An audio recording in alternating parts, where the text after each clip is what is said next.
Good evening, everyone, and thank you so much for coming out this evening for Lift Every Voice, Why African American Poetry Matters. And this evening is part of a special initiative um, with funding from the National Endowment of the Humanities, the Andrew W. Mellon Foundation, and Emerson Collective, and it is presented in partnership with the Schomburg Center for Research in Black Culture. Other partners include the Poetry Foundation, the National Book Foundation, the Academy of American Poets, Poets House, Cave Canem, and the Center for African American Poetry and Poetics. Lift Every Voice, Why African American Poetry Matters is a year-long National Public Humanities initiative, and it addresses the questions by engaging participants in a multifaceted exploration of African American poetry, the perspective it offers on American history, and the ongoing struggle for racial justice, and the universality of its imaginative response to the personal experiences of Black Americans over 3 centuries. So when this opportunity arose, I immediately thought of Poet Gold, and I asked her to curate and host tonight's event. And this is part of an evening of poetry, and we are meeting in person the third Thursday of every month, and we're also taping the events in case you don't feel comfortable coming out in public. You can always look it up on our YouTube channel and view it at your leisure. So tonight we have a rare talent who grabs you by the heart and says, recognize. Poet, author, performer, songwriter, community artivist, and speaker, Poet Gold, is pushing the boundaries of poetry and the spoken word. Living with a chronic illness since childhood, Poet Gold, or as she is affectionately known as Gold, brings a soul-searching insight about the human experience, love, dreams, challenges, and triumph. Appointed the 2017 and 2018 New York State Dutchess County Poet Laureate, Poet Gold is the recipient of numerous awards with countless recitations. She has opened for Grammy-nominated artists and has spoken at renowned organizations such as Omega Institute and Self-Employment in the Arts. Poet Gold's speaking engagements and non-traditional poetry workshops engage audiences in understanding the direct connection between literacy, goal setting, and the achievement of their dreams. Presently, she is the co-host for the iHeartRadio podcast, Finding Out with Pete and the Poet Gold. Her distinct voice will be heard playing the role of God in the upcoming animated short film, The Creation, poem by James Weldon Johnson, directed by award-winning animated filmmaker Steve Lepper. Poet Gold is an activist of the heart. Her words inspire to explore the essence of humanity. And if you'd all join me in wishing Poet Gold a warm Poughkeepsie welcome.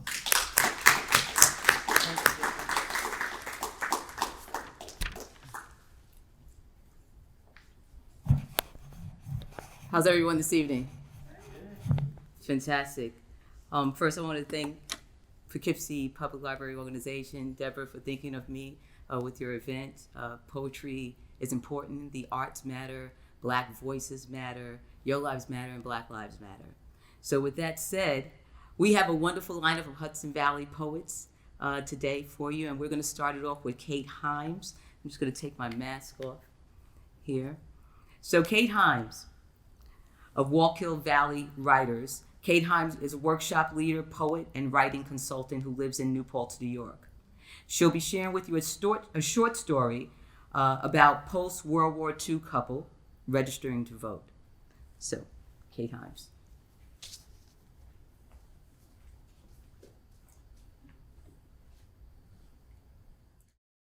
My name is Kate Hymes.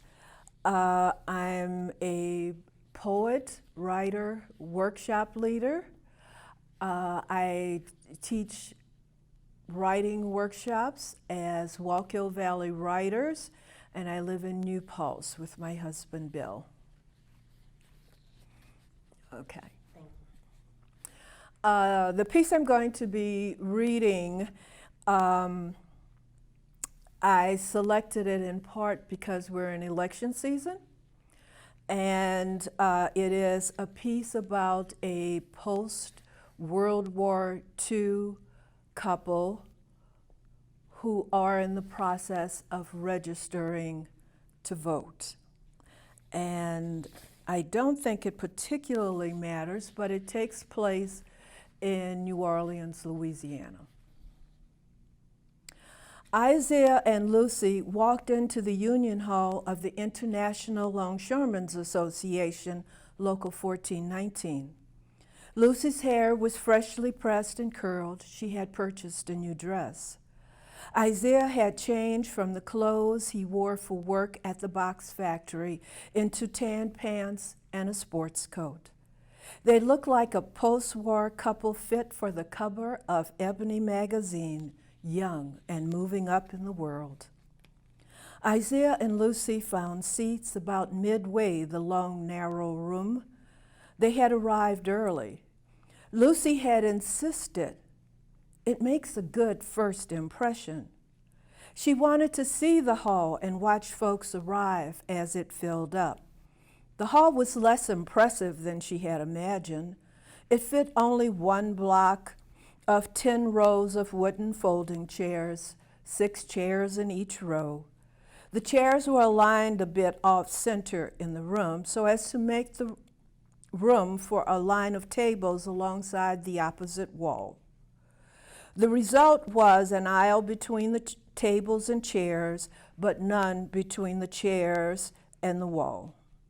A tired man could easily lean against the wall and take a nap if the meeting ran too long. Isaiah and Lucy chose aisle seats so they could see the proceedings clearly without obstruction. As others arrived, they didn't mind having to rise and sit again, then repeat 2 more times as their row of chairs filled up. Lucy observed that she wasn't the only woman in the room. She wasn't the only one who had insisted to her husband or boyfriend that she was coming along to the meeting, and she guessed from the appearance of some of the women, several mamas had insisted that they would accompany their sons. There were more men present by half. Only men sat at the tables along the wall and at the head table. Those men appeared to be union officials as they moved back and forth from the side tables to the head table, placed next to a preacher's stand or a podium, as Lucy had learned to call it in high school. She guessed someone must have borrowed room from a church for the meeting. The filled room felt close, as rooms tended to do in this city where moss grew on bricks and stones most months of the year. Lucy, along with several of the women, pulled fans from their purses, swept them across their faces to move the damp air and keep sweat from running down their temples. This was a special occasion, and the last thing any of the women wanted was to look as though they were on duty at day jobs cooking or cleaning someone's house other than their own.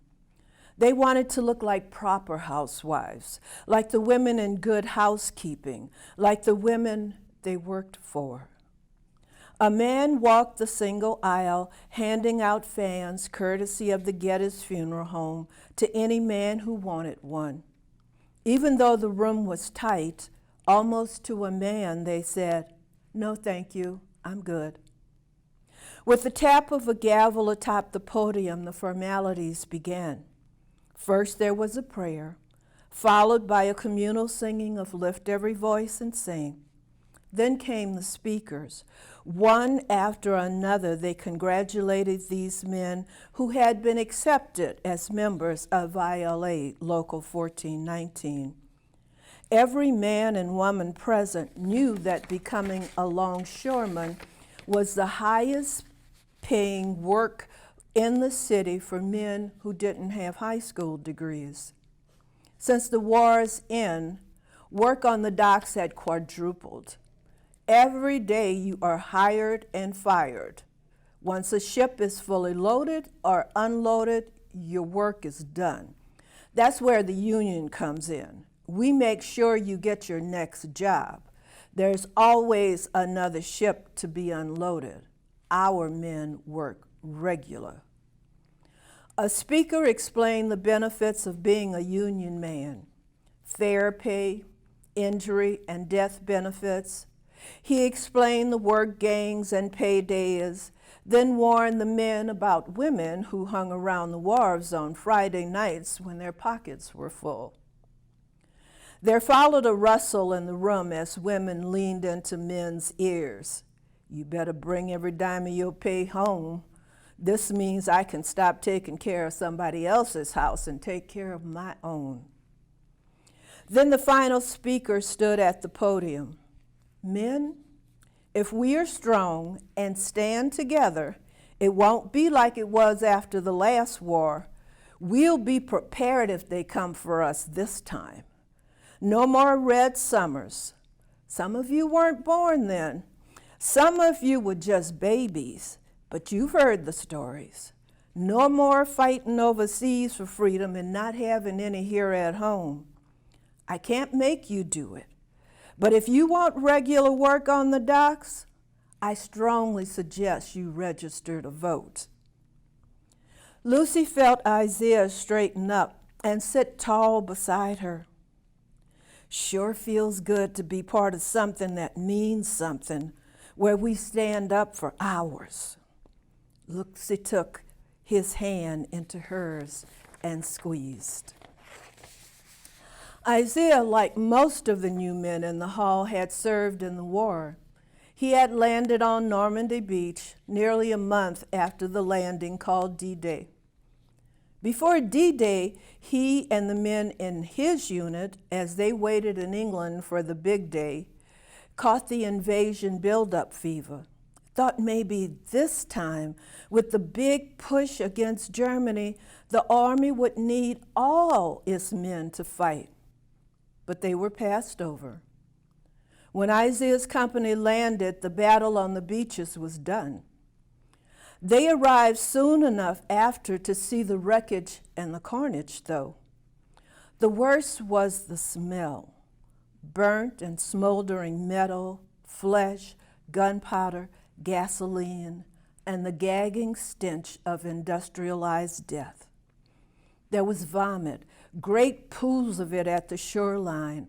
As one man after another stepped ashore, his boots sank into it, and he bent over, unable to hold back his body's rush of fear and revulsion. After an hour on the Normandy beach, Isaiah no longer felt passed over. He felt lucky. After another month, his company of support troops were reorganized and named by General Patton himself the Red Ball Express. Their job, to deliver the goods: food, rations, ammunition, guns, mortars, medicine, spare parts, communications, anything and everything they could force onto a truck bed. They delivered whatever Patton's army needed to take the fight to the Germans and push them out of France. Isaiah learned to load and unload ships fast, to load and unload trucks even faster. When he applied to work on the docks, his service experience and a good word for Gilbert, a friend of Lucy's family, who was a union official, made all the difference. Without the Red Ball Express, he might not be one of the men sitting in the Union Hall. When the final speaker finished his remarks, The new men were directed to the series of side tables along the wall. At each table sat 2 men, and above their heads, signs handwritten in large block print for each of the city's wards. XGIs, most of them, the men lined up out of habit rather than crowd around the tables. The women drifted to the center of the room. In small groups, they exchanged dreams about how their lives were going to change now, that their men were longshoremen and belonged to the Union. Lucy joined Isaiah in the line. There were 3 or 4 other women who stood beside their men in line as well. When they reached the head of the line, they gave their address, and they were directed to the table for their ward. Gilbert was one of the men seated at the table. Isaiah and Gilbert shook hands. Gilbert rose from his chair and leaned forward across the table to meet Lucy halfway as she bent over and offered her cheek. He pressed a light kiss in greeting. "Man, I gotta thank you again for putting in a good word for me," Isaiah said. "It was nothing. I promised Miss Kate before she passed I'd look out for her girls. I'm just keeping a promise. Besides, I know you, man. This woman wouldn't have married you if you weren't." Isaiah looked at the woman beside him. They had known one another for years, many years before the war broke out. For a long time, he thought Lucy wasn't the marrying kind. She was the last of her sisters to marry. Even her baby sister had married before she did. Her head was too full of plans about making her own way in the world. Instead of the hymns or spirituals upright women sang in times of trouble, Lucy loved Billie Holiday, found comfort and solace in singing, "God bless the child that's got his own." She scared lots of men, and sometimes she scared him. He loved that she wasn't an easy woman to love. Gilbert said, "Now, let's talk about getting you registered to vote." Lucy said, "What do we need to do?" Gilbert had a list of questions. "Can you read and write?" Yes, they both could. Lucy could read and write better than Isaiah, but he was better at figuring numbers in his head. Both Gilbert and Isaiah paused when Lucy said, "Of course I can read and write. I graduated high school." For a moment, they stared at her. With a deep rumble in his throat, Gilbert went ahead and wrote down what she said. Neither man said a word. "Anyone in your family ever vote?" Maybe our grandparents did, but by the time our mamas and papa were old enough to vote, folks in St. James Parish didn't vote. Sometimes you might hear old folks talk about voting, but it was always in whispers when they thought we children were asleep. Lucy remembered Thailand's son, who had to leave St. James when he became involved with people promoting unions and voting. Even my Uncle Dave in Chicago doesn't vote. He keeps trying, though. Do you own property? Not yet, but we got plans to have a house of our own. You know, they're building houses for veterans on the other side of the river in Algiers. Isaiah's job will help us save up the money. What about a car? You want a car? Oh, we plan to buy one real soon. That's the first thing we plan to do now that Isaiah has a good job. Gilbert said, "We can help with that too. Make sure you don't get cheated. When you got the money together, let us know. We like our members to have cars." Gilbert pushed the paper where he had been making notes across the table. "Okay, Isaiah, sign here." He hesitated before passing the paper to Lucy. He sat up, his eyes focused on them as if they were the only folks in the room. "Lucy, you sure you want to register? Most women let their men register. then wait to see how it goes before they take that step. Lucy pulled the paper from beneath Gilbert's fingers and signed her name below Isaiah's. There now, I want to vote. Isaiah, in the next week or two, you'll get a note in your pay envelope telling you what happens next. We like our men, Gilbert's gaze moved to Lucy, and any family who wants to vote, to go in a group to register. We go in groups by wards, makes it easier and quicker. The registrar is likely to give you a hassle. There I messed up. Okay. Reset. The register is likely to give you less hassle if you go in one of our union groups. We work in gangs. We vote in gangs. That way, poll watchers are reluctant to challenge your right to vote. There's lots of people think they can scare us, but not this time. We know what it takes to fight for freedom. Isn't that right, Isaiah? And Isaiah hadn't had much occasion to fire a rifle in the army or fight in the way he suspected Gilbert meant. He had fought fear. Red Ball Express trucks had to keep moving, keep pushing forward despite German flyers scraping convoy trucks from overhead and German snipers shooting at them from the side of the road. A truck blown up ahead of yours, one burned out with body still inside, pulled to the side of the road. Keep moving forward. The Third Army counted on the supply trucks to get through. So you prayed a lot, cursed a lot, kept your head down, dodged and zigzagged when you needed, and kept pushing forward. Fighting meant keep moving forward no matter how scared you are. If you got it done for the Army, he could get it done for his folks and his family. Isaiah said, yeah, partner, that's right. After France, these people can't scare me off.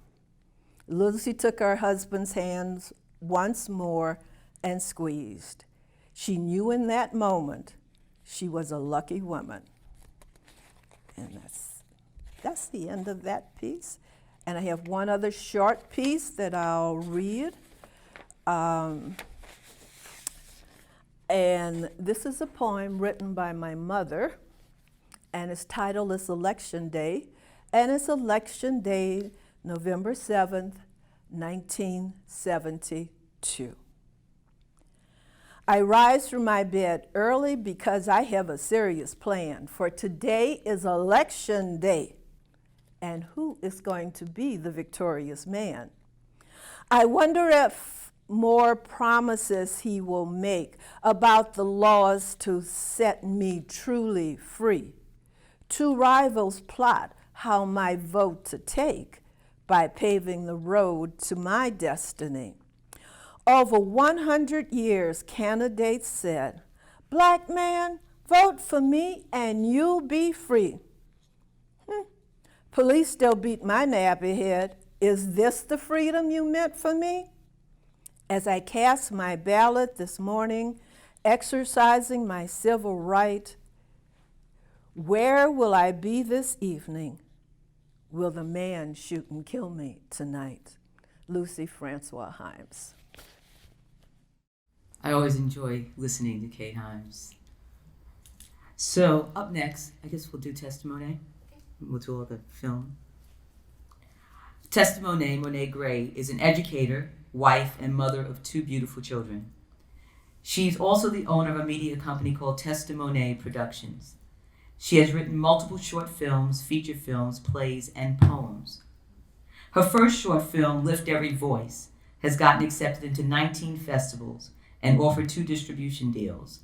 Her first play, Child of God, has had 3 successful runs in New York, Middletown, Harriman, and New York City off Broadway. She loves writing and performing poetry and hopes to continue in this craft. In March 2020, she will teach poetry for free to community residents in Middletown. at the local library, which has already happened. And she's currently writing a poetry book titled Lyrical Biblical Tales. Testimonet. Hey, my name is Monet. I also go by Testimonet. I'm from Middletown, New York. I am an educator, a mother, and a poet. And I'm excited to share my poem titled, When Is It Okay? When is it okay to riot? When can I be defiant? Can I be non-compliant? When can I not be silent? I'm straight up tired. Damn. You sailed upon the motherland and grabbed up the brother man, the black man. In fact, man, we didn't do a damn thing. We sat back and let it happen. Never fought, never brawled, never defeated the captain that stuffed us in ships, had us swimming in our own shit. It's crazy when you think of it and you want us to shut our lips. I got 2 beautiful kids.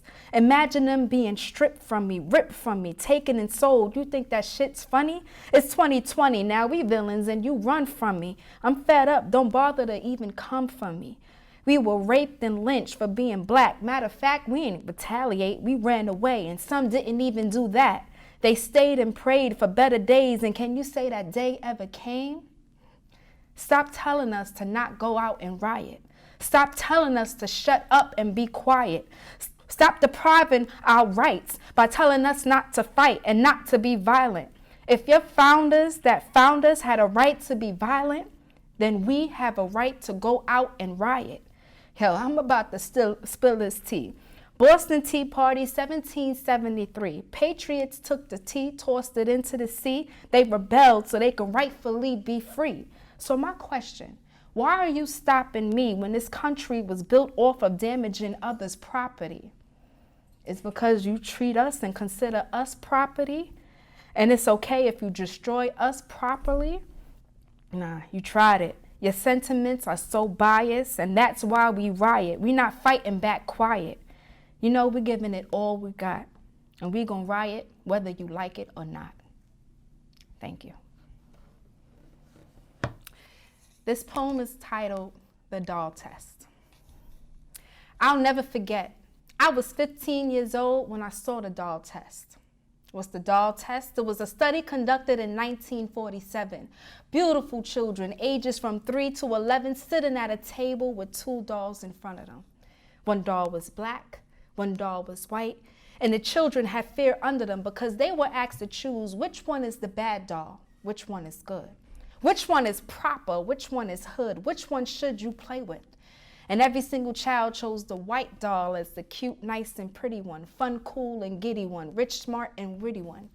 And every single child chose the black doll as the one that's distasteful, the one that's disgraceful, the one that was hateful. And then they were asked, which doll looks like you? And every single child chose the black doll, and that's when I knew their self-esteem's lowered. I saw teary eyes as they realized there was an invisible mirror between the doll on the table and the child sitting in the chair. I'll never forget, I was 15 years old when I saw the doll test, and I vowed that my child will be different than the rest. Fast forward to present day, I have a baby girl, and I named her Lauren Gray. I came home with 2 dolls. One was black, one was white. I placed them on the table and said, you better choose right. Which one is the bad doll? Which one is good? Which one is proper? Which one is hood? Which one should you play with?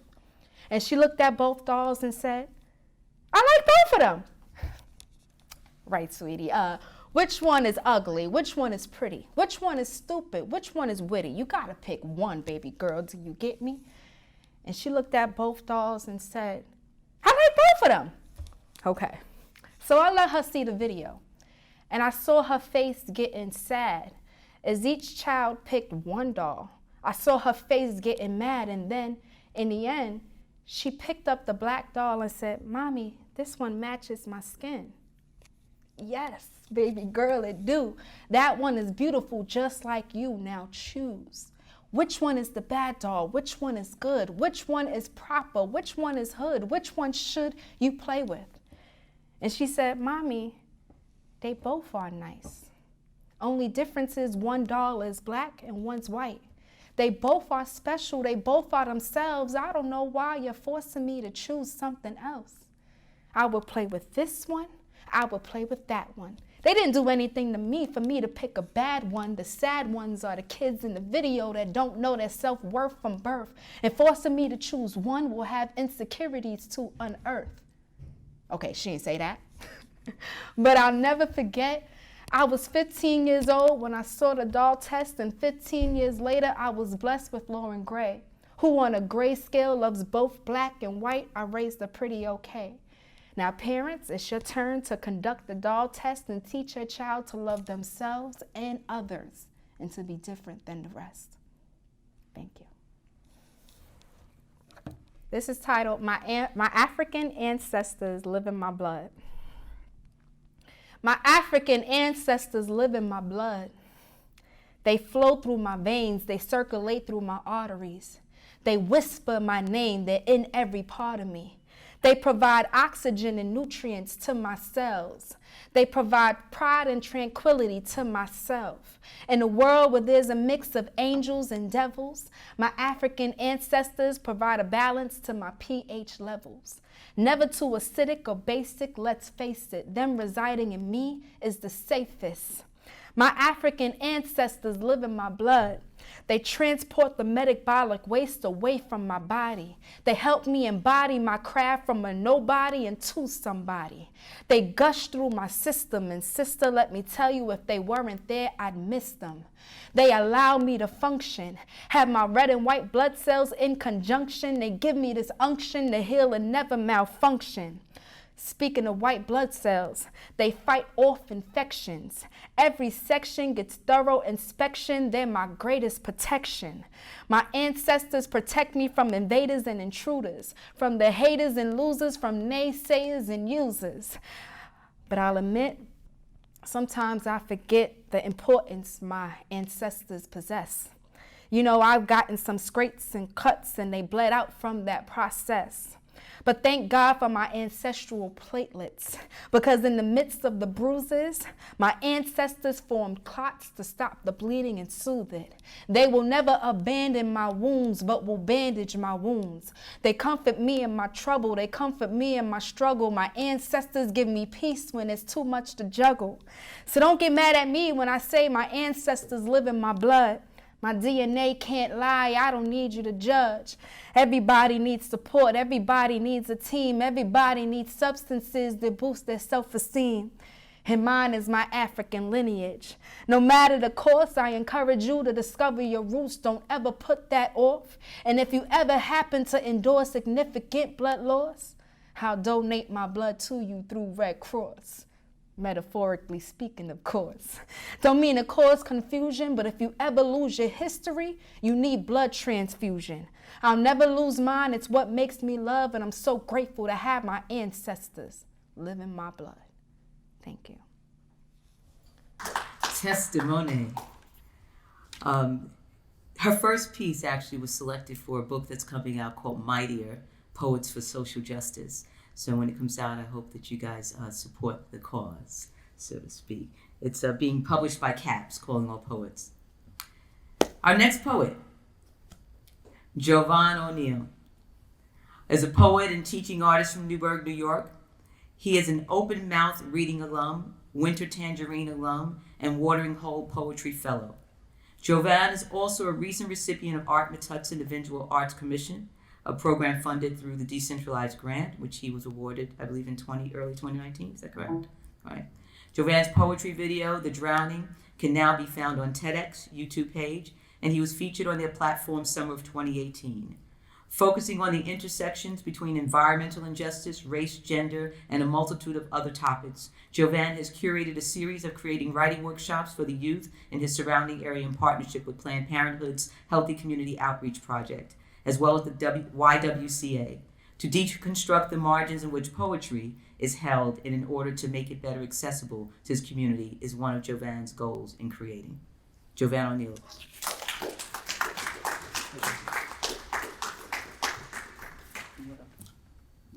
Oh, thank you. You're welcome. Appreciate it.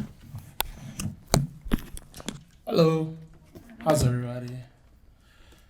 All right. Let's get right into it. I'm a millennial, so everything's on my phone. Sorry. All right, so I want to get into. Let's go this first. So I was a gold mentioned earlier. I'm a part of this fellowship called the Watering Hole, and they get together Black and other people of color writers, poets specifically, in the South. And for a few days, we write under some really great, amazing writers. And I was down there in 2018, and I was asking the facilitator at the time, who was Chin Chin, this amazing poet, how to write a love poem, because I didn't write love poetry, and I thought love poetry was corny, and I still kind of do, but I didn't know how to write one, and I said, like, there's this mental blockage from me writing it. And so he told me not to think of it as like a confession of love, but more so like you're blessing someone. So like this is a blessing or a prayer that you would want for someone. And so I wrote this blessing for one of my brothers. It's been published in the Foundry Journal, so you can find it there. This is Brutus Plays the Barber. This blessing started as a curse, found its way to the barber shop and lined you up perfectly. Before you even sat in the chair, I did. What that intimate touch between you and a longtime friend couldn't. Both men, gentle in this act only, with his fingers off your temple, there I was. And my sweet razor, a small kindness for our inherited face. I, dancing around your jawline, score our shared mouth, and liberate your nape. Most days I want blood and blood only to use my hands. I don't get how people can own blood and still want home and bone and flesh. Today I practice patience, new contentment. Know the wrong breath and then a palm and jaw could both become bathed. When Dad used to cut our hair, one after the other, parts of us would fall and collect at his feet into a heap of familiarity. Even then we wished to not be called each other's. Prettier men have paid for less. That's Brutus Plays the Barber. Again, that's in the Foundry Journal that can be found online. It's an online journal, which is really dope. Accessibility. So this next poem, I write a lot about my family. I write a lot about growing up in Newburgh. My home means a lot to me. And I'm trying to find it.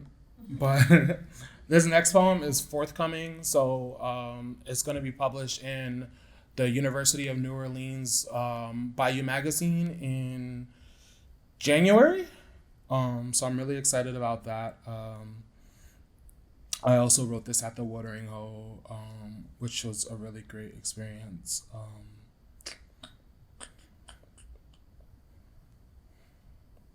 So yeah, this is Ecology of Ants. Ants are terrifying, by the way.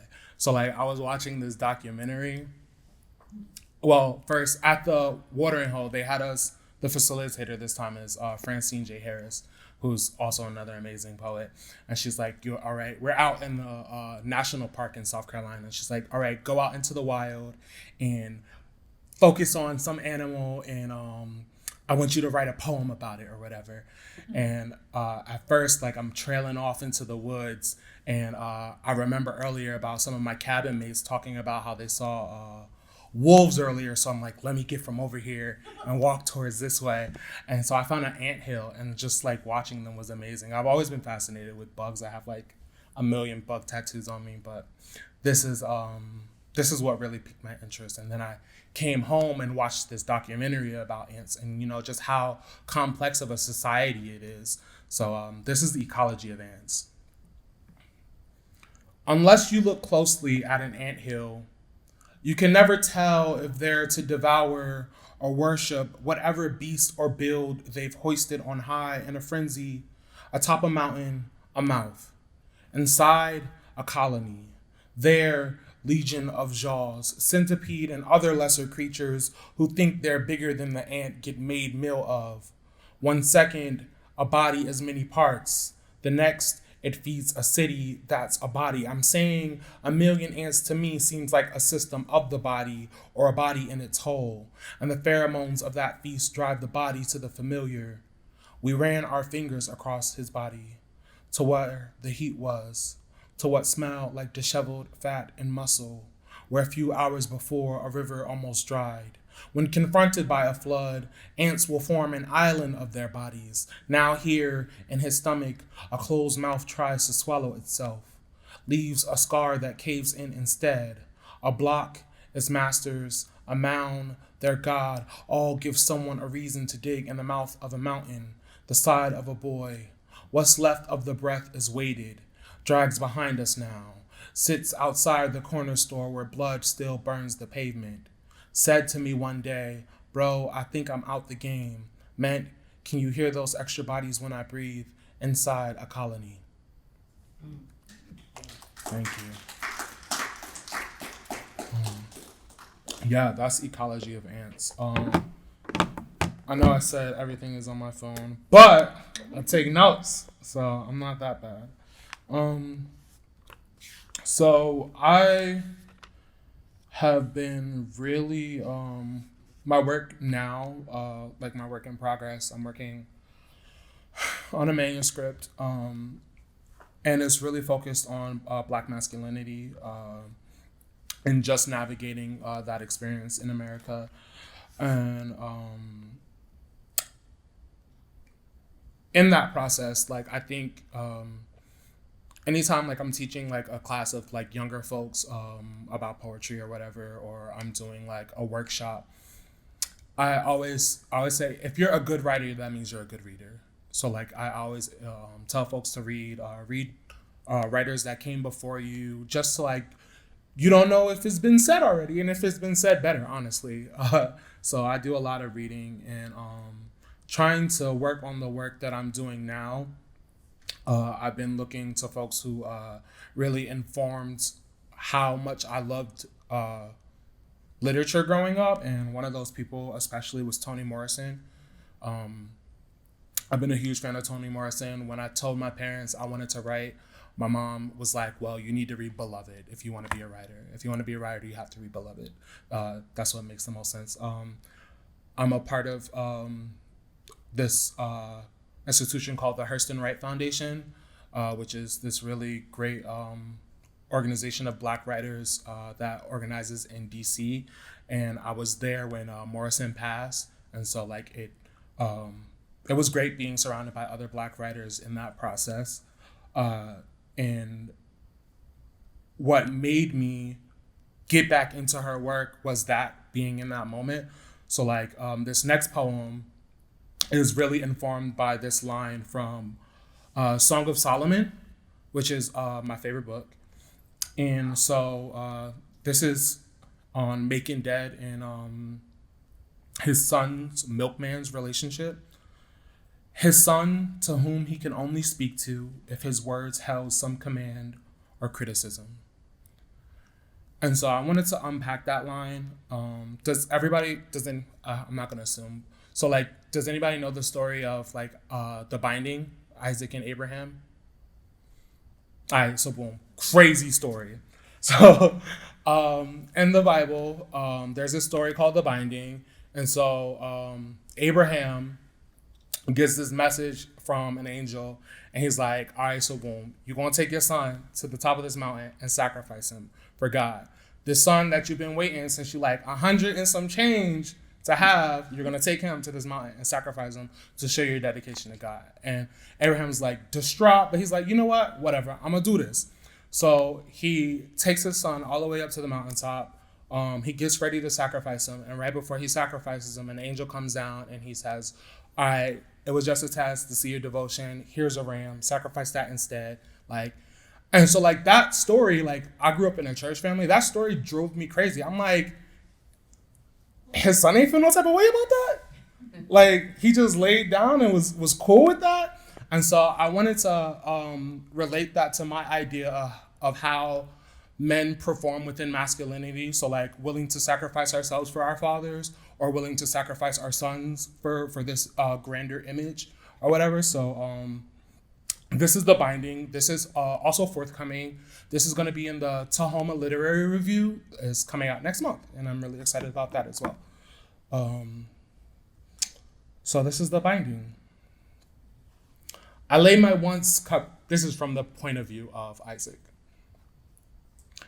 I lay my once coveted head for all my fathers, and still none notice the sultry of my neck, the way I crook to convince my body of the familiar. Instead, I become a map to praise. A rabbit-necked boy, I am all the things the blade required. Here, the milk of my name falls out of my hollow face. In another world, this is the taxonomy of suffering.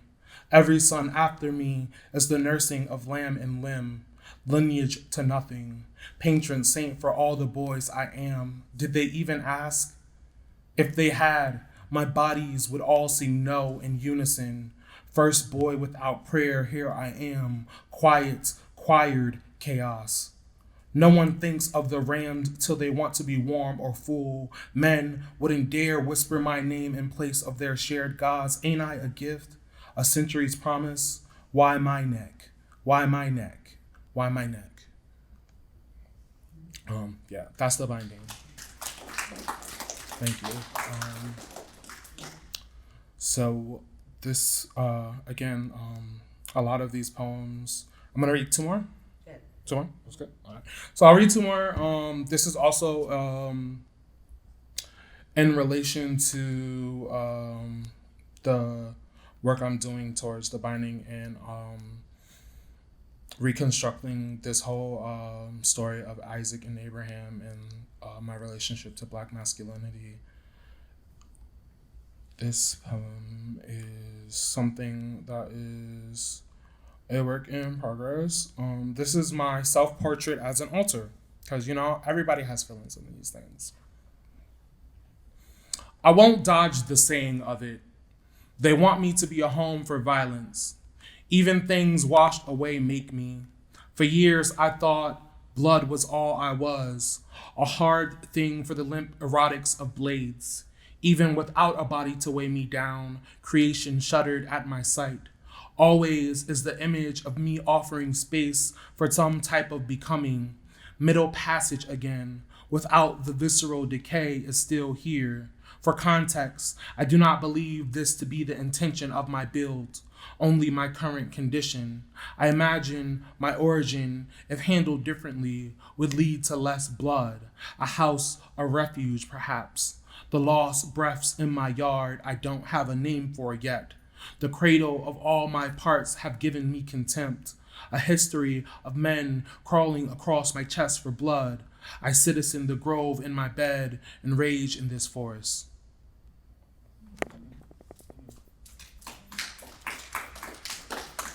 Thank you. And this last poem. So, has everybody seen The Wizard of Oz? Yeah, all right. So boom. Garbage. Have we seen The Wiz? All right, so The Wiz is like literally one of my favorite movies ever. And there's this one scene in The Wiz. It's called the Emerald City sequence. So like basically it's Emerald City and it's like full of luxury. It's this beautiful music scene. I mean, obviously it's beautiful because Quincy Jones like did the score for this movie, and so like it's like extravagant, cinematic. It's a beautiful scene, and like I've always been like super into this movie and super into this scene, and I'm a poet, so I'm emotional, and I want to explore the depths of those emotions. So I wanted to talk about sadness, right? And I wanted to talk about grief. Again, Toni Morrison and how she explored grief always meant a lot to me. And this project I'm working on is an exploration in some way of grief because masculinity is killing me in many ways. But I wanted to explore grief, and I wanted to do this through this movie that I love. So this is called the Emerald City sequence as the forgotten color blue. So like in the sequence, they change from green to red to yellow, right? And so I'm like picturing this sequence that if it was to turn blue, what would it feel like? How would these actors portray this very deepened, satin color on this in this movie from the 70s? What would it look like? And I took that and applied it to a personal experience. So Emerald City sequence as a forgotten color blue. Nobody ever films the part where the indigo caked hands do the hustle and cry after, and the hate blew dark when the music changes from an ode to opulence to that one song your father played over and over after grandma died, his mother, whom he called her name until he met your mother, who had just lost hers. And it's not like he cried a lot, but you knew Aretha had to after she hollowed out the piano in her stomach. So maybe that was enough, a guttural cerulean before football practice. Now here, after the 5th time this week, you're both begging not to play something. I'm saying ain't no way it's not connected, you know? Grief, the color blue, the performance of it all. This is the part of the movie you realize it's the first time you've seen him drowning. The missing parts and the blessings fold into each other. The dancing stops and the city empties itself. I understand now how a color could be a mythical moon and a mood and a genre of Black folk. Thank you.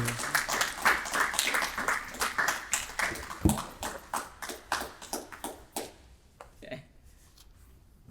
I'm just going to share a couple of pieces, and then we're going to go into a Q&A, and we're going to bring Kate Hymes and Testimonet up live through Zoom. Mm-hmm. Oftentimes, we miss the fact that we have heroes and sheroes right in our backyard that never get, the accolades that you see on television, but they're people that we love in our community. And so this is dedicated to the memory of a Buffalo soldier, Sergeant Sanders H. Matthews, and the Tuskegee Airmen. And so Dabney Brown. And I was inspired to write this, prompted by a local hero, so to speak, for a lot of youth in our community who's no longer with us, Mr. Tree Arrington, who always pushed me to write stories and poetry about local Black community individuals in the Hudson Valley. We got heroes and sheroes. We got heroes and sheroes. We got heroes and sheroes. We got heroes and sheroes. 1863, brown skin, curly, woolly hair, wearing buffalo hide. Heroes fighting during a racial divide. Trailblazers in America's post-slavery time. Nothing stopped these soldiers, they had a dream on their mind. Interracial harmony did not exist, yet they fought for their country at personal risk. When there was no love for the Black man, no room for bliss, hard to believe they volunteer and enlist. No mobility for their rank and file, change would come, but it would take a while.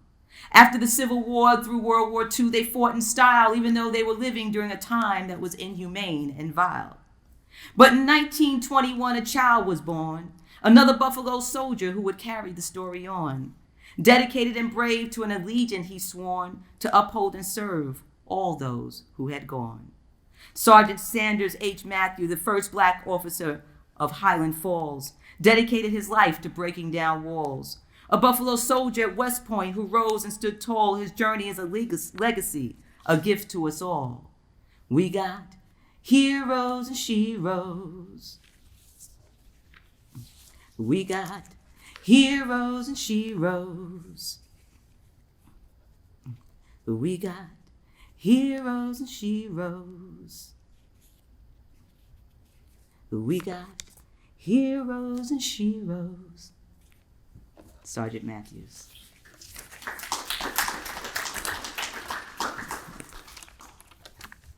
Let's see. Some of you might know this one. I think it's fitting for the time. What would Martin say?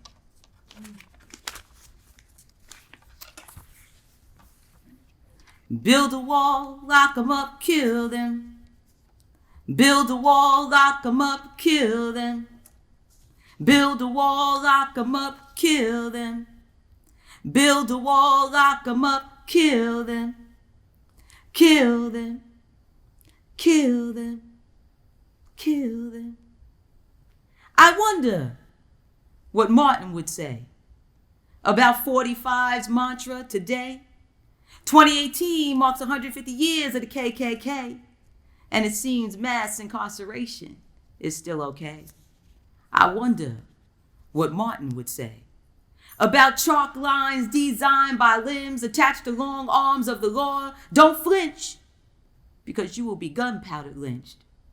I wonder what Martin would say about our advanced technology, yet we live with conflicted ideologies, claim of speaking to the heartland while missing the heart of the land, where the innocents have bled from native union to the black man, the underserved, marginalized, and the poor still in need of more. I wonder what Martin would say. Is he turning in his grave? Gone too soon. Unfinished work swept under the rug, and now the White House has been mugged by a thug. I wonder what Martin would say about the oligarchy today.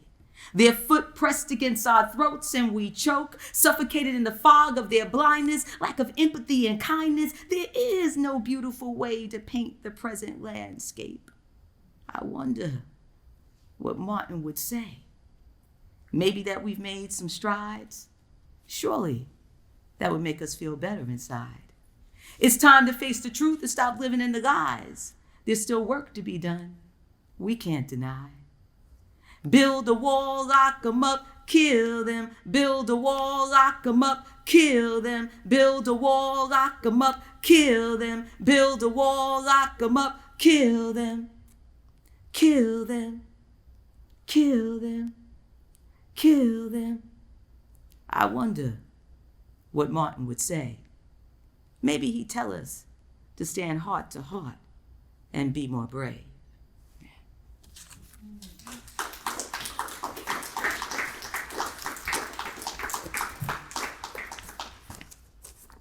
Let's see.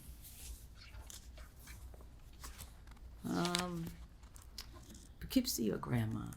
Market Street or Grandma? Grandma. Grandma.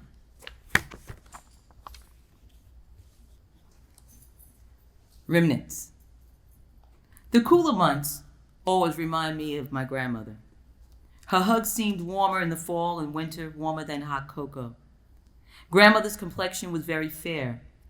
Grandpa said never to call Grandma white. Her grandparents were Blackfoot and English. I believe her grandpa was tall, slim, and white like grandmother. Grandmother shared with me stories about growing up with her cousins who were a slight shade darker and how they could not eat together in a diner, and Grandma would get mad at the white people, and then the white people would call her nigger lover. Whenever Grandma told me the story, I could see in her eyes that she was still incensed by it all. Tucked in the corner of the attic, I found Grandmother's old cast iron frying pan. It was in a box labeled Grandma's Things. In the air, I still smell the sweetness of her sauteed apples and hear her humming over slab bacon sizzling in the pan. I remember when Grandma would ask me to pass her the frying pan. It was like picking up a set of bricks. Grandma said, anybody come in this house that don't belong, hit them with this frying pan, and that will stop them. Whenever she told me that, I would laugh. I sifted through the box to see if Grandma's whisk was there too. Grandma swore by her whisk. She said the whisk made the eggs special. Grandmother made beating eggs sound like your favorite music playing. At the bottom of the box, there it was with a little rust at the tip. I brought both the cast iron frying pan and her whisk from the attic to the kitchen. Placed the frying pan on the stove, set 2 eggs in it in a bowl, and placed Grandmother's whisk next to it. I looked at them for a while. I guess the way winter sees the colorful leaves left over from the fall, remnants of a time past.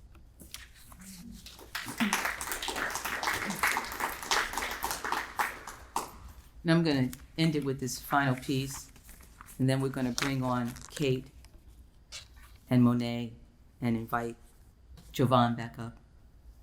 You guys get to ask some questions. I'm awake. I'm awake. I'm awake. I'm awake. I'm awake. Wake up. Wake up. I'm awake. I'm awake. I'm awake. I'm awake. Wake up. Wake up. I'm awake. I'm awake. I'm awake. The spirit awoke and opened my eyes. Instead of sleepwalking, I'd rather be sleep deprived from a long fight of justice for just us. I'm awake from a time of empty syringes scattered beneath my feet, living corpse bending, binding.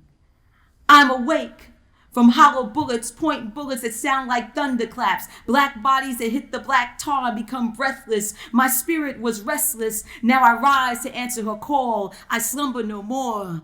I'm awake. I'm awake. I'm awake. I'm awake. I'm awake. Said I'm awake. Wake up.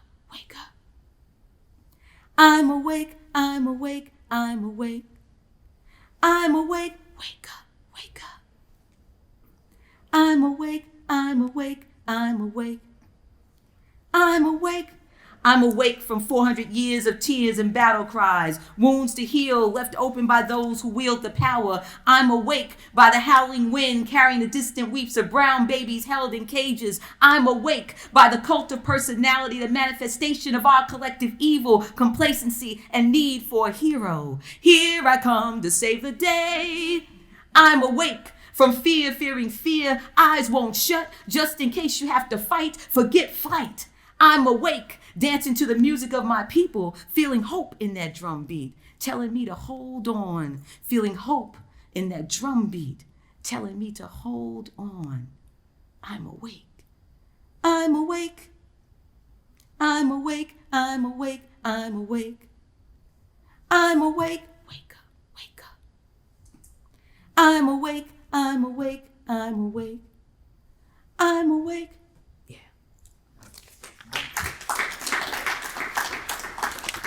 Let's bring them on. Thank you, everyone, for being present.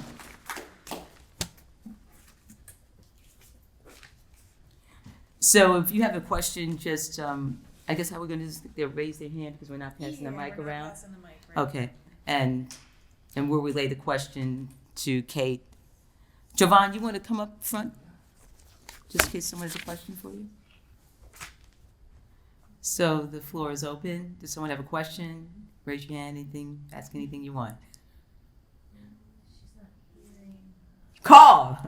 I recognize some gentlemen in the audience. I do. This is to all the poets. I'm interested in your process of writing and whether the last 7 months has changed your process or improved it or worsened it or made you stop. You want to go first since you're here? Yeah, sure. My process usually I'm working towards something, right? So if I'm, like I said, right now I'm working towards like writing about masculinity. So it involves a lot of research. So like to name feelings. So I want to name my feelings before I try to give an image to them. And so it has actually been harder these last couple of months for during quarantine because usually like I have the separation of work and home. So like now like my home space has become my workspace. And so like everything's conflating with each other. But I have some really great other writer friends that I keep in touch with, and we try to hold each other accountable to write or edit every Sunday. One of the biggest things that some great writers taught me is that like living is a part of the process, and so you don't have to be reliant on like actually putting something down on paper all the time. So, Kate, thank you, Jovan, for sharing. Kate, the question, and Monet, the question is, during this pandemic and being under quarantine, has your process changed at all for writing? Do you find it's difficult to write, or has anything changed? Kate, you want to take it? Actually, at the moment, I'm finding I have more time to write than I had previously, because I would keep myself unnecessarily busy. And now I have something that keeps me from being that. Monet? So, I would say the pandemic started for me in March. I was around a certain group of people. I usually get inspired based off of my surroundings. So I would say I still continue to write. I write a variety of topics, so I still continue to write. Recently, I just started working again because I'm a teacher. So I would say I haven't really written anything from September until now, but my creative juices are still flowing, I would say, even during the pandemic. I know for myself, I think I probably came to a full halt.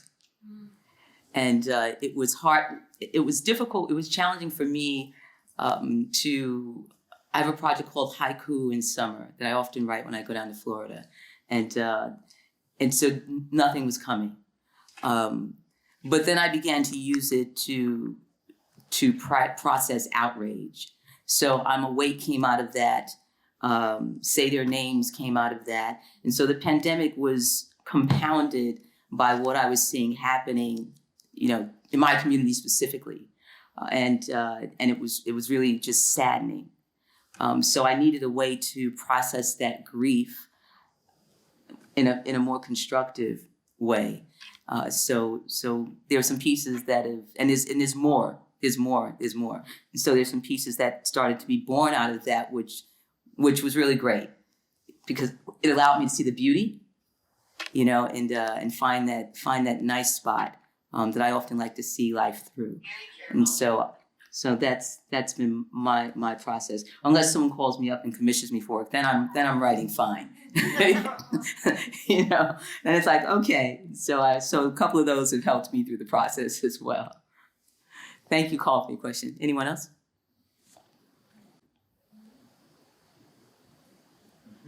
No? No more questions?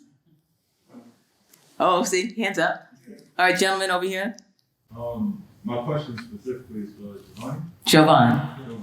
You said earlier that you kind of struggle with your masculinity. Is that basically because of you necessarily being grown male and also being a writer and having to express yourself that way, knowing that people don't necessarily take a male expressing themselves that way? Absolutely. On top of that, on top of that, is it even more difficult as that being a Black man?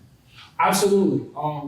I think that's a big part of it. I'm blessed to have parents who have always supported me writing, but as a male, and then on top of that, as a Black male, trying to navigate my emotions in public spaces, right? So navigating them for myself and then offering them up for the world is very difficult. And when I'm saying that I'm trying to navigate or I'm having a hard time navigating masculinity, I'm thinking the structures that are in place that restrict the other parts of me, right? So I'm thinking of how is my range of emotion restricted because I'm trying to perform to this idea of who I should be as a man, but then also who I should be as a Black man. How is my how do I interact in relationships, right? So friendships, interact with my siblings. I got all brothers. So how do I interact with them based off of these ideals under masculinity? And then I think specifically the patriarchy at large, it what informs all of us in this room. It informs a lot of all of what we do. But specifically navigating the patriarchy as a Black man in America. So like navigating this patriarchy from a white supremacist point of view is even more difficult, right? Yeah. So I'm trying to like understand and comprehend my Blackness inside of my masculinity. Mm-hmm. So that's, yeah, it's definitely all part. A lot of confusion there, Yeah, it's wild. And it's like trying to constantly figure it out. And that's why I do write, because it's all like anything I'm writing is about me trying to figure it out. Anytime I'm teaching something, like I'm trying to figure out the same thing I'm talking to you about. This is also like a learning process for me, and how to deal and how to just like survive in this world. All right, follow-up question for everybody. You all write in the sense of like you're free when you're writing. It's a free form of your expression. But do you write as, like when you write, do you write as a Black woman? Or do you write as a Black man? Or do you feel like there's something different when you're writing? That's it, huh? Can you repeat the question into the mic? Yes, can you repeat the question? It was when you, since we're, as all writers, because it's directed to all of us. All writers, you feel the freedom to write because it's only just you, your pen, and your paper. Right. So in the same sense, when you're writing, I know certain poems might come from like a Black derivative, Mhm. and in the same sense, are you writing feeling like a Black person? Or do you write feeling like when you had the poem about the hunter, you felt more or less a hunter? You know, what perspective do you necessarily, do you always come from the same place, or do you necessarily feel more free to be something different as a writer? So the question is, when you write as a Black person, as an African American person, are you writing strictly from that perspective, or do you take on the voice of the character or the content in which you're writing about? So, Kate? In my case, I would say that those are the voices that live inside my head and my memory. For example, in the story that was presented this evening, I don't think, given my life and what I write about, that I write outside of my experience. My lived life is very much the life of being a Black woman, and so that's where my writing comes from. I am old enough to spend my formative years living in the segregated South, so that shaped a part of where a lot of my writing, or at least the part that I'm doing at the moment in terms of the, and it's fiction, but calling up memories and stories, etc. And those characters are characters I knew, people I knew as a young person. Monet? Thank you, Kate. I would say a little bit of both. I have been in situations where I've experienced a couple of things and I've written about it. I'm a teacher in my school, and I've talked to young adults and young children in my school about certain social issues, and I've written about it. Mm-hmm. So in terms of that aspect, I would give it in terms of what I personally experienced.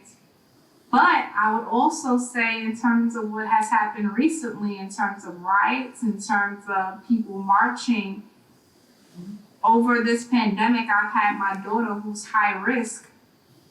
She had so many illnesses where she was sick, and as much as I wanted to go out and march, as much as I wanted to go out and riot, I stayed home for the sake of her. Mm-hmm.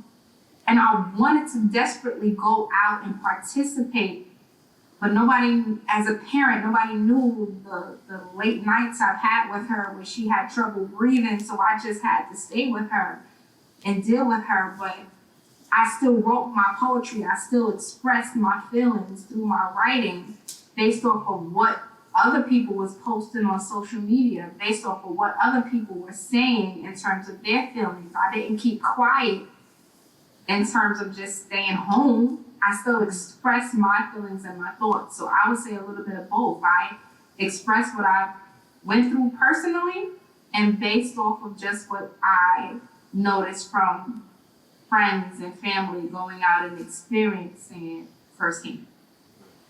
Thank you, Monet.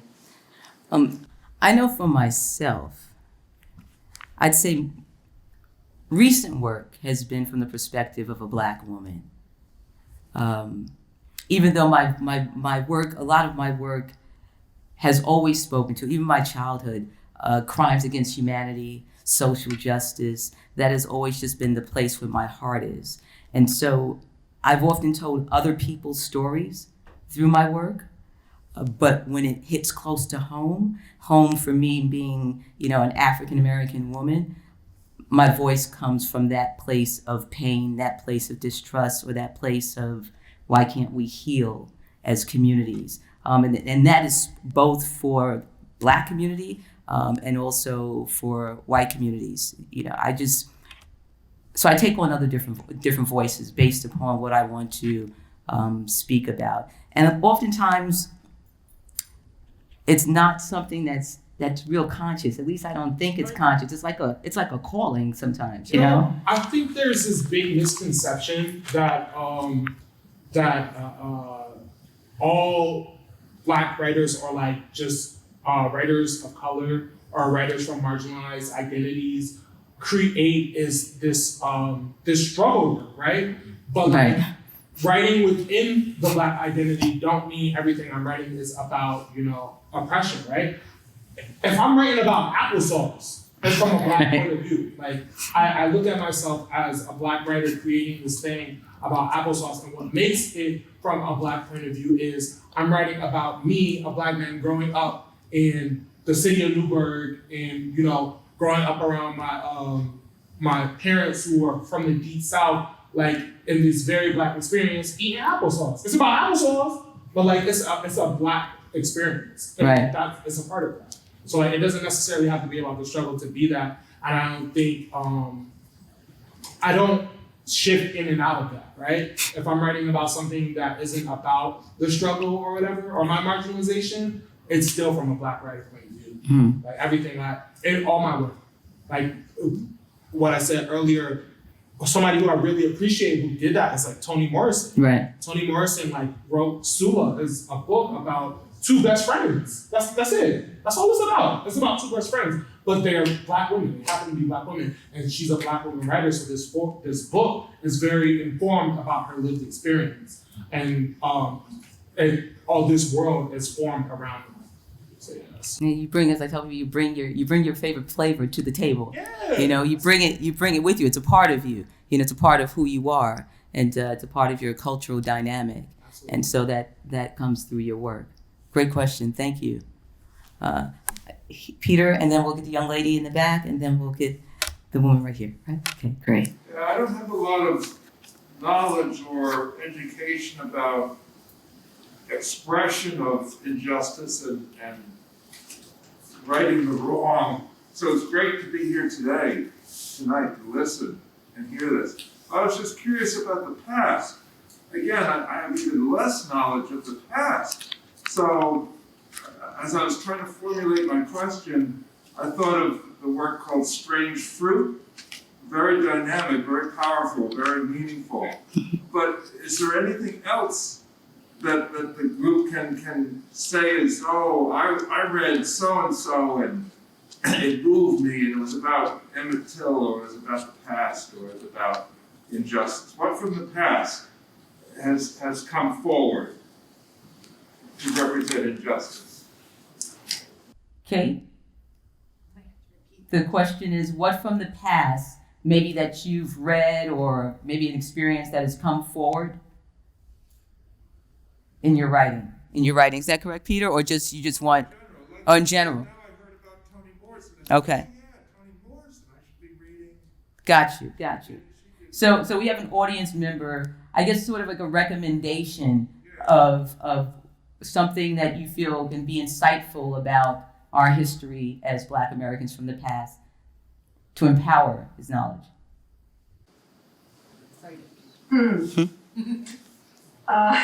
Heavy question, right? Yeah.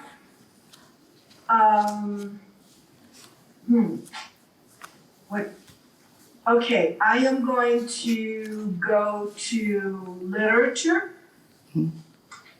And just because I've been reading her stuff once again, I'm going to go to Toni Morrison. And I would suggest reading any of Toni Morrison's work, possibly with getting started with the first book she wrote, The Bluest Eye, and definitely Beloved. And part of the reason is that you get a sense of the scope of African American experience if you read her work as a body from slavery up until kind of contemporary times in her fiction. If you want to find another thing that does that, August Wilson's Cycle of Plays does that wonderfully. And actually, if you don't want to engage in reading them, most of them you can find produced in one way or another if you Google his plays. His play cycle is really tremendous and capture a breadth of African American experience. And like Morrison in her writing, they're capturing it from the point of view of ordinary, everyday people.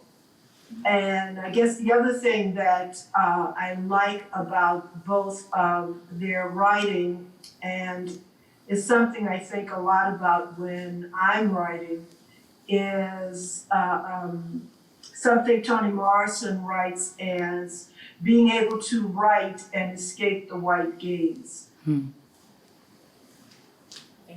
Thank you. Monet, does anything come to mind that you'd like to share? Oh, if you don't mind, can you repeat the question?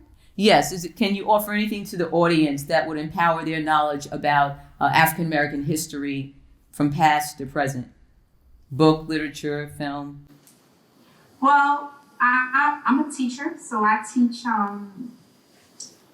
all forms of history in terms of U.S. history. I've read a lot of artifacts. I read a lot of poetry from Maya Angelou, Frederick Douglass. I read a lot of essays, stories from a lot of things that happened in history. I can't say I've lived through it so much in terms of what happened in that time, but that has contributed to a lot of my writing. Seeing the struggles of what happened prior, seeing how blessed I am to not have gone through that, but still seeing the struggles of what is to come, because even though it's not as bad as it was prior, it's still a struggle. It's still something that I have to deal with in terms of being a Black woman in the United States, in America. So I contribute a lot of it to Maya Angelou, I would say, and Frederick Douglass. Like, I really appreciate a lot of what was written, and it definitely encourages me and influences me in my writing today. Juwan? Cydia Hartman.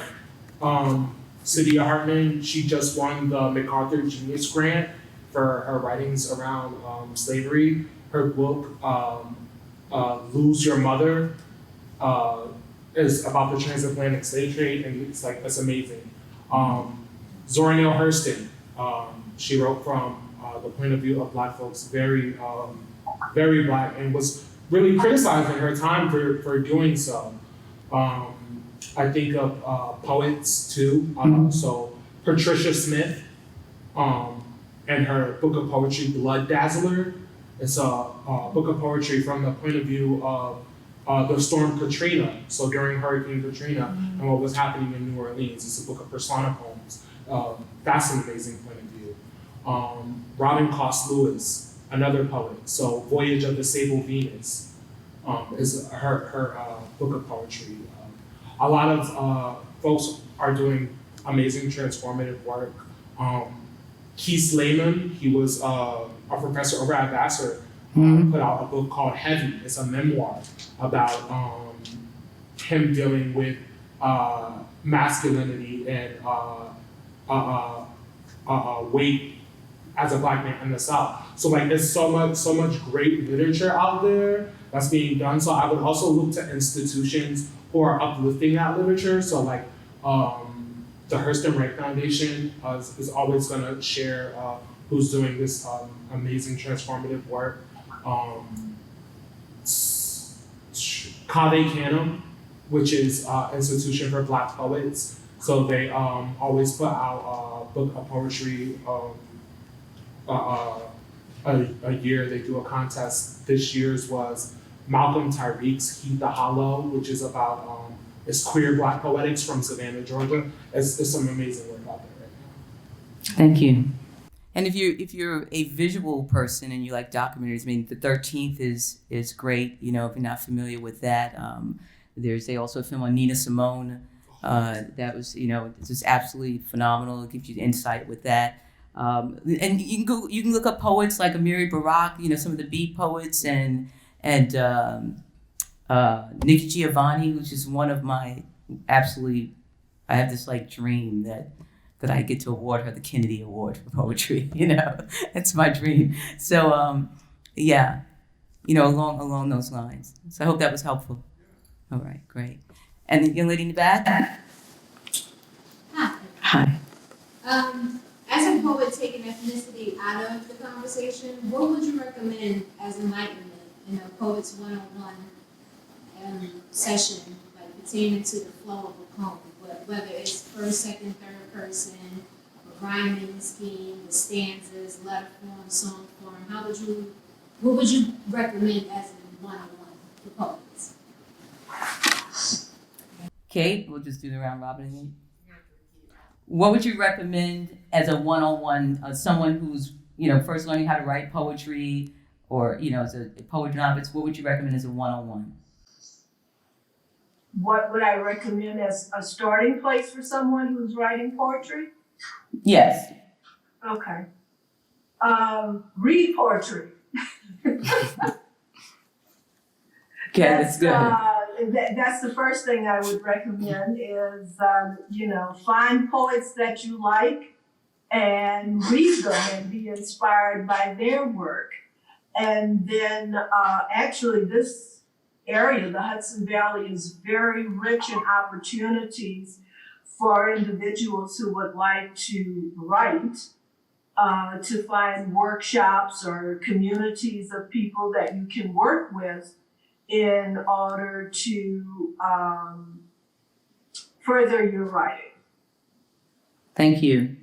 Monet? Okay, I would just say write, and it starts with just putting your thoughts down on paper. I mean, a lot of people really think it's complicated and takes a lot of thought. It really doesn't. Just put what you feel down on paper, and you can always edit, you can always change, you can always add, you can always delete. Sometimes I have a journal, and I just put my thoughts down in the journal. Next thing you know, I'm adding a couple of, alliteration and some rhymes to it, and it's a poem. So your style is your style. You can hear and get inspired by others, but you are unique. What you put down is unique, and it's you. It's your style. It's what defines who you are. So you have to start, pick up that pen and just write. You know, no matter what, just write and make it the best thing ever. However you transcribe it is what you created. And that's the best advice I can give. Thank you, Monet. I think, Javon, you might speak to the technical aspect. Yeah, so I am down for emotions. Like, I'm a Pisces, I'm a Scorpio moon, so like, I'm emotional. But like, I think a lot of the times we get far away from the craft part of poetry, and there is a craft to it. So wasn't trying to be rude, but I was looking for this one particular book that really meant a lot to me. It's called The Poet's Companion. So it's a guide to the pleasures of writing poetry, and it talks a lot about craft work. So like explaining, forms, different forms, and how to utilize a pantun versus an American sonnet, or what different things are happening within different forms, or how to push different images. Definitely, like Kate said earlier, read poets. Like I mentioned before, you don't know what's already being said without reading some amazing writers. There's amazing poetry coming out today. So read poets. And then you also figure out what you don't want to do, right? So like there's been plenty of times where I've read books of poems where like, all right, this is good for them, but this is not exactly how I want to do it in my own way. Or, wow, this really works in this poem, maybe I should try this and move this image in this own thing that I'm struggling with.